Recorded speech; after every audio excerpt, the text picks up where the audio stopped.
दोस्तों, बंधकों की रिहाई के अंतिम दौर में हमास और इस्राइल के बीच कितने बंधकों की अदला बदली हुई है, आज के इस वीडियो में मैं आपको बताऊंगी। गजा प्लान से आखिरकार ट्रंप को यू टर्न क्यों लेना पड़ा, इसको लेकर भी बड़ा खुलासा करेंगे। हिजबुल्लाह चीफ हसन नसरल्लाह की अंतिम यात्रा को लेकर बेरूत में किस तरह की तैयारियां की गई है और कौन कौन नेता वहां पहुंच रहे हैं, ये भी आपको बताऊंगी। साथ ही हसन नसरल्लाह को लेकर लोग किस कदर भावुक हो रहे हैं, इसका वीडियो भी दिखाऊंगी आपको। तो तमाम बड़ी खबरों को डिटेल के साथ जानने के लिए पूरा वीडियो जरूर देखिएगा।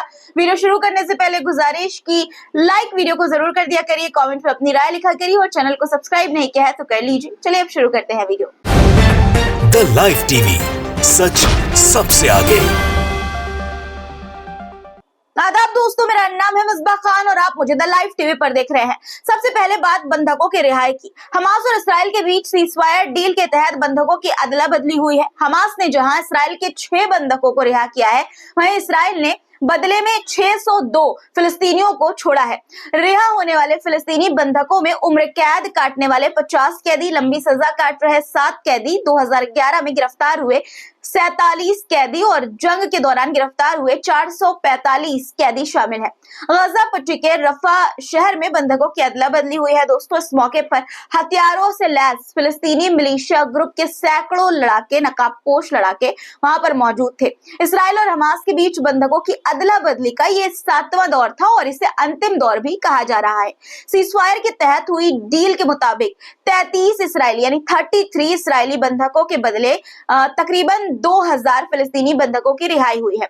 रिहाई के दौरान फिलिस्तीनी मिलिशिया ग्रुप की ताकत देखकर नेतन्याहू और ट्रंप के होश फाख्ता हो गए हैं। दोस्तों, एक इसराइली पत्रकार रिहाई के दौरान की तस्वीर को देखकर इस कदर बौखला गया है कि उसने हमास के खिलाफ जहर उगलना भी शुरू कर दिया है।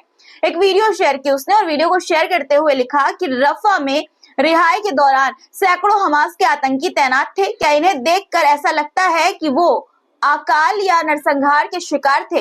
ये किसी हैवान से कम नहीं है।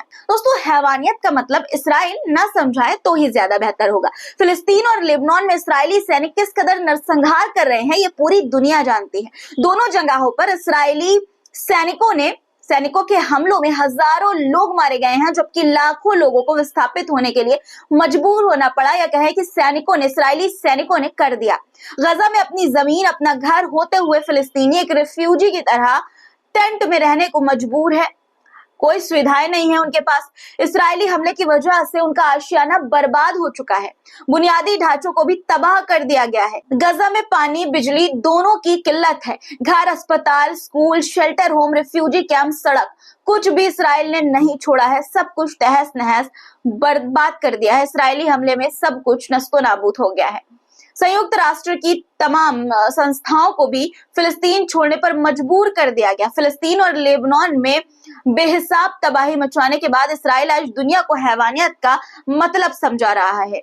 इससे बड़ा मजाक और क्या हो सकता है, आप ही बताइए। दोस्तों, रिहा होने वाले फिलिस्तीनी बंधकों में 68 साल के नायल अल बारघोती भी शामिल है। यरूशलेम के एक कैफे में बम विस्फोट करने के आरोप में उन्हें 1978 में गिरफ्तार किया गया था। उस समय उनकी उम्र महज 23 साल 23 इयर्स थी और आज वो 68 साल के हैं।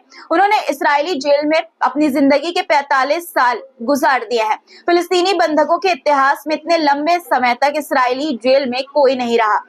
अब बात गजा प्लान को लेकर ट्रंप के यू टर्न की करते हैं। दोस्तों, मुस्लिम देशों की एकजुटता और फिलिस्तीनी मिलिशिया ग्रुप है, उनकी ताकत देखकर लगता है कि ट्रंप का दिमाग ठिकाने पर आ गया है। अब कल तक गजा को खरीदने की बात कहने वाले ट्रंप अपनी औकात में आ गए हैं। उनको अपनी औकात, अपनी हैसियत याद आ गई है।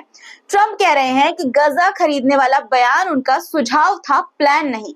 ट्रंप ने यह भी कहा कि उन्होंने अपने सुझाव के पालन के लिए किसी भी देश पर दबाव नहीं बनाया है। लगता है बंधकों की रिहाई के दौरान हमास की ताकत देखकर ट्रंप के पसीने छूट गए हैं। नेतन्याहू की तरह उन्हें इस बात का एहसास हो गया है कि हमास को हराना मुश्किल ही नहीं, फिलहाल के लिए नामुमकिन सा है। वहीं ट्रंप का ये कहना कि उन्होंने किसी भी देश पर दबाव नहीं डाला, शायद ये दुनिया का सबसे बड़ा झूठ और सबसे बड़ा मजाक है। गजा से फिलिस्तीन के लोगों को मिस्र और जॉर्डन में बसाने के लिए ट्रंप ने किस तरह से एड़ी चोटी का जोर लगा दिया था, ये सबको मालूम है, सबको पता है। मैं लगातार आपको बता रही हूँ। दोनों देशों को अमेरिकी फंड रोकने की धमकी भी दी थी ट्रंप ने, साथ ही कई तरह के आर्थिक प्रतिबंध लगाने का डर दिखाया था। हमास को चेतावनी देते हुए ये कहा था कि हमास क्या बला है वो देख लेंगे और किसी भी कीमत पर गजा पर कब्जा करके रहेंगे। लेकिन बंधकों की रिहाई के दौरान हमास ने अपने शक्ति प्रदर्शन से ये दिखा दिया कि वो ट्रंप की धमकियों से डरने वाला बिल्कुल नहीं है। ये पहली दफा नहीं है दोस्तों जब ट्रंप ने हमास के सामने घुटने टेके हों। आपको याद होगा ट्रंप ने कुछ दिनों पहले हमास को ये गीदड़ भपकी दी थी कि अगर हमास ने इस्राएल के तमाम बंधकों को नहीं छोड़ा तो वो उसके लिए नर्क के दरवाजे खोल देंगे, हमास को नर्क के दरवाजे दिखा देंगे। हमास ने ट्रंप को ठेंगा दिखाते हुए कहा कि डील के मुताबिक ही इस्राएली बंधकों की रिहाई होगी और उनके हिसाब से यानी हमास के हिसाब से होगी। ट्रंप की मनमानी नहीं चलेगी और हमास नहीं चलने देगा। खुद का मजाक न उड़े इसलिए ट्रंप ने तब दुनिया के सामने ये बहाना बनाया कि हमास से कैसे निपटना है ये नेतन्याहू को तय करना है, इस मामले से उनका कोई लेना देना नहीं है। ट्रंप के गजा प्लान का तमाम मुस्लिम देशों ने विरोध किया है। ईरान ने तो खुलेआम ये चेतावनी दी थी कि वो ट्रंप की साजिश को कामयाब नहीं होने देंगे। फिलिस्तीन के तमाम मिलिशिया ग्रुप ने ये कहा था कि ट्रंप का प्लान वो कामयाब नहीं होने देंगे। वहीं तमाम अरब देशों ने भी ट्रंप को ये दिखा दिया था, ये जता दिया था कि वो गजा के खिलाफ ट्रंप की साजिश का ना तो हिस्सा बनेंगे और ना ही ऐसा होने देंगे। अब ट्रंप इतने दरियादिल तो है नहीं, इतने दौलतमंद तो है नहीं कि अपना पैसा लगाकर गजा का पुनर्निर्माण करे। जब अरब देशों ने ट्रंप के प्लान से हाथ खींच लिया तो ट्रंप ने भी मामले में यू टर्न लेना ही बेहतर समझा। इसी में अपनी भलाई समझी और गजा प्लान को सुझाव बताकर पल्ला झाड़ लिया अपना।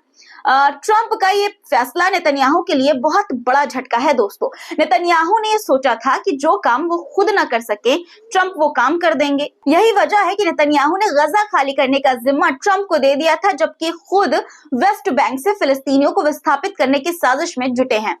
ट्रंप का यू टर्न लेना न सिर्फ फिलिस्तीनियों की इच्छा शक्ति की जीत है बल्कि ट्रंप को इसके लिए मजबूर करने में हमास, ईरान, यमन का भी बहुत बड़ा योगदान, बहुत बड़ा हाथ है दोस्तों। जिस तरह से अंग्रेजों ने भारत पर अपनी हुकूमत को जायज ठहराने के लिए कहा था कि वो भारत को सभ्यता और देश चलाने का पाठ पढ़ा रहे हैं, ठीक उसी तरह ट्रंप अपने गजा प्लान को जायज ठहराने के लिए फिलिस्तीनियों की भलाई का हवाला दे रहे हैं।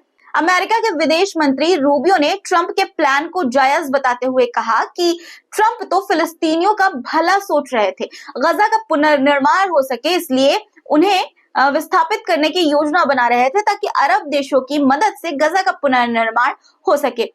रूबियो ने ये कहा कि अगर ट्रंप का ये प्लान फिलिस्तीन के हमदर्द देशों को पसंद नहीं तो उनके पास गजा के पुनर्निर्माण को लेकर क्या प्लान है वो उन्हें बताना चाहिए।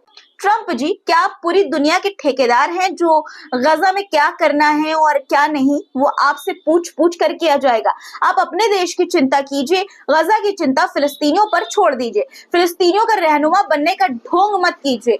एक बार ढोंग करके आपने अमेरिका के मुसलमानों का वोट तो हासिल कर लिया, लेकिन गजा की भलाई के नाम पर जो अरब देशों के साथ सौदेबाजी चल रही थी उस पर से पर्दा हट चुका है। गजा में आपकी दाल नहीं गलने वाली है।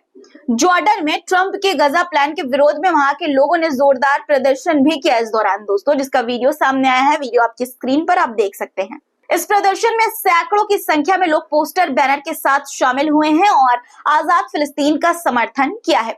जॉर्डन में जहां ट्रंप के खिलाफ प्रदर्शन हुआ वहीं जर्मनी में इस्राएली नरसंहार को लेकर विरोध हुआ। जर्मनी के सार्ब्रुकेन शहर में गजा में इस्राएली सैनिकों की कार्रवाई में मारे गए बच्चों को श्रद्धांजलि दी गई। एक रिपोर्ट के मुताबिक फिलिस्तीन में इस्राएली नरसंहार में अब तक 46,000 से ज्यादा फिलिस्तीनियों की मौत हो चुकी है। मारे गए लोगों में बड़ी संख्या में महिलाएं और बच्चे शामिल हैं।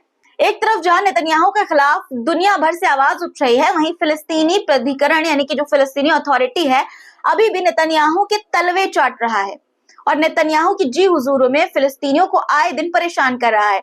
इस तरह के एक मामले में अल तौहीद मस्जिद के इमाम को प्राधिकरण के सुरक्षा बलों ने अगवा कर लिया। रिपोर्ट के मुताबिक इमाम ने फिलिस्तीन के समर्थन में आवाज उठाई थी। फिलिस्तीन से एक दिल छू लेने वाली तस्वीर भी सामने आई है। पहले आप ये वीडियो देखिए।